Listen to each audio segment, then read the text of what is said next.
था और 18 सीटों के साथ बीजेपी विपक्ष दल के तौर पर पश्चिम बंगाल उभर आई थी और उसके बाद वोट शेयर जो है बीजेपी का बढ़ता जा रहा है। और उस समय भी 2019 के दौरान भी बहुत ज़्यादा वोट परसेंटेज में अंतर नहीं था तृणमूल कांग्रेस से।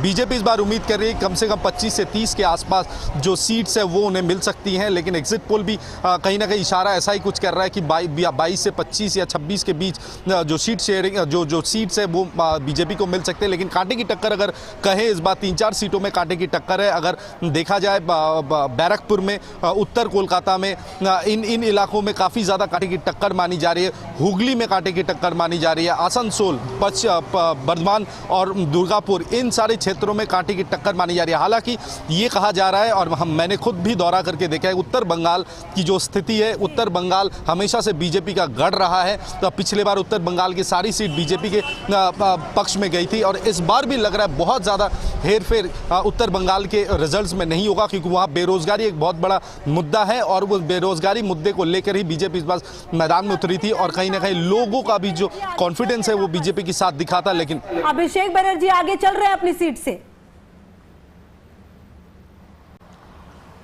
जी देखिए, अभिषेक बनर्जी एक ऐसे शख्स है जो पश्चिम बंगाल में सबसे ज़्यादा वोटों से जीत दर्ज करने में उनका नाम अभी पिछले कुछ सालों में आ रहा है और डायमंड हार्बर को माना जा रहा है कि ये एक क्लीन गेम होगा और ये वहाँ पे डायमंड मॉडल के तहत अभिषेक बनर्जी ने पिछले 5 साल काम किया था और उस डायमंड मॉडल के बदौलत अभिषेक बनर्जी के पक्ष में बहुत ज़्यादा वोट पाने की उम्मीद है, क्योंकि एक तो मुस्लिम बहुल इलाका है और मुस्लिम वोट बैंक हमेशा तृणमूल कांग्रेस के साथ रहा है। अभिषेक बनर्जी पिछले 5 सालों से, चाहे वो कोविड के समय हो, चाहे वो कोई प्राकृतिक आपदा के समय हो, अभिषेक बनर्जी सबसे ज़्यादा प्रायोरिटी डायमंड हार्बर को दिया है पिछले 5 सालों में। कहीं ना कहीं वो डिविडेंड पाने का समय अभी है। हालांकि अभिजीत दास जो बीजेपी के हैं वो वहां के आपके पास आऊंगी। आप जरा नजर बना रखिएगा कि रुझानों में कौन कौन सी सीटों पर बीजेपी, टीएमसी, कांग्रेस पार्टी आगे चल रही है। मैं आशुतोष का रुख करती हूँ। आशुतोष, पोस्टल बैलेट की गिनती चल रही है। देखिए, अब तकरीबन 12 मिनट हो चुके हैं, 8:12 का वक्त है। 12 मिनट में रुझानों में राजस्थान में क्या चल रहा है, जरा बताइए।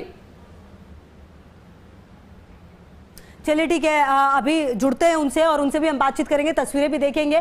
और इसी बीच जो एक बड़ी खबर आ रही है वो अपने दर्शकों को बता दें, कन्नौज से अखिलेश यादव आगे चल रहे हैं। ज्योति, बिल्कुल, कन्नौज से अखिलेश यादव आगे चल रहे हैं, ये एक बड़ी खबर है। और आजमगढ़ से धर्मेंद्र यादव आगे चल रहे हैं, ये भी जानकारी आ रही है। कैराना से एनडीए 60, इंडिया 36 सीट पर आगे चल रही है। अंतर जैसा कि आप लगातार कह रही थी बढ़ता जा रहा है। ये बिल्कुल, ये अंतर बढ़ता जा रहा है, इसमें कोई दो राय नहीं है। और ये जो अंतर है ये धीरे धीरे अब देखते हैं कि कहाँ जाकर रुकता है। लेकिन बड़ी बात यह है कि दिल्ली की 7 सीटों पर बीजेपी आगे है। ज्योति, बड़ी खबर आ रही है। आम आदमी पार्टी और दिल्ली दम भर रही थी। बिल्कुल, बीजेपी कांग्रेस जेल से निकलने के बाद केजरीवाल की बॉडी लैंग्वेज और लगातार तमाम चीजें ऐसी कह रही थी कि उनको समर्थन जो है वो काफी मिलेगा। लेकिन फिलहाल 7 सीटों पर बीजेपी आगे चल रही है। तो क्या इस बार भी 7 सीट दिल्ली में बीजेपी के हाथों आएगी, ये देखना दिलचस्प है। नई दिल्ली सीट बहुत इंटरेस्टिंग है, जहां पर बांसुरी स्वराज और सोमनाथ भारती की टक्कर है। उधर मनोज तिवारी और कन्हैया कुमार की टक्कर है, वो भी बहुत इंटरेस्टिंग है। गांधीनगर सीट से अमित शाह आगे चल रहे हैं। देखिए, अब गांधीनगर सीट जो है जहां से अमित शाह आगे चल रहे हैं, ये बीजेपी की एक पुरानी सीट रही है, परंपरागत सीट रही है, गढ़ रही है।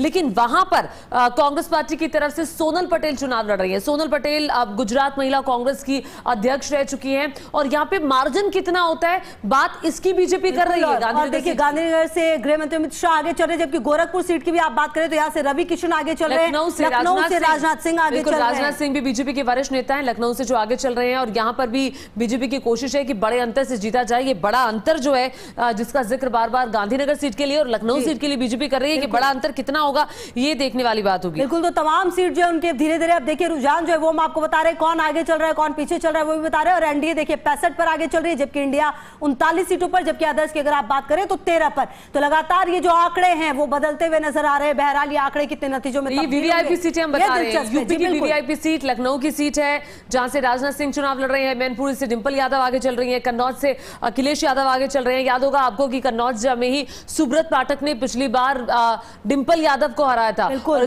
खुद अखिलेश यादव मैदान में। ऐसे में कितना फायदा मिलेगा ये देखना दिलचस्प दिलचस्प सपा और कांग्रेस गठबंधन का। और देखिए रवि किशन भी आगे चल रहे हैं गोरखपुर की सीट से। और ये गोरखपुर जो है ये गढ़ है, ये भी बीजेपी का। खुद योगी आदित्यनाथ मुख्यमंत्री इसी इलाके से आते हैं, मठ है वहां पर, और जो उसके आसपास की सीटें हैं वहां पर भी स्वराज भी आगे चल रही है नई दिल्ली सीट से। ज्योति बिल्कुल, इनका सोमनाथ भारती के साथ मुकाबला है। सोमनाथ भारती तो लगातार ये कह रहे थे कि अगर बीजेपी जीत जाती है तो मैं गंजा हो जाऊंगा। गंजा हो जाऊंगा। पीएम ने अगर पीएम के रूप में प्रधानमंत्री नरेंद्र मोदी बने तो फिर मैं गंजा हो जाऊंगा। ये उनकी अब उनका ये बयान काफी वायरल हो रहा है।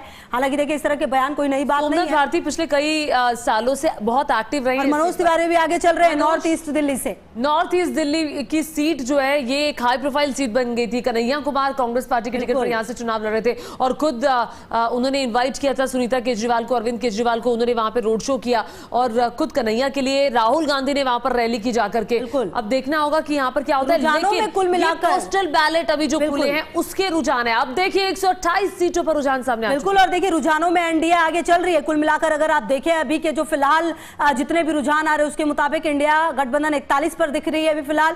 लेकिन अब बड़ा सवाल ये हो रहा है कि आखिरकार देखिए जो वीवीआईपी सीट है उन पर जो ये जनप्रतिनिधि आगे चल रहे, क्या ये नतीजे जो हैं वो भी ऐसे ही रहेंगे, ये देखना दिलचस्प है। लगातार तमाम तस्वीर जो है वो धीरे धीरे साफ हो जाएगी। और अभी देखिए फिलहाल एनडीए अब 80 पर लीड करती हुई फिलहाल नजर आ रही है रुझानों में।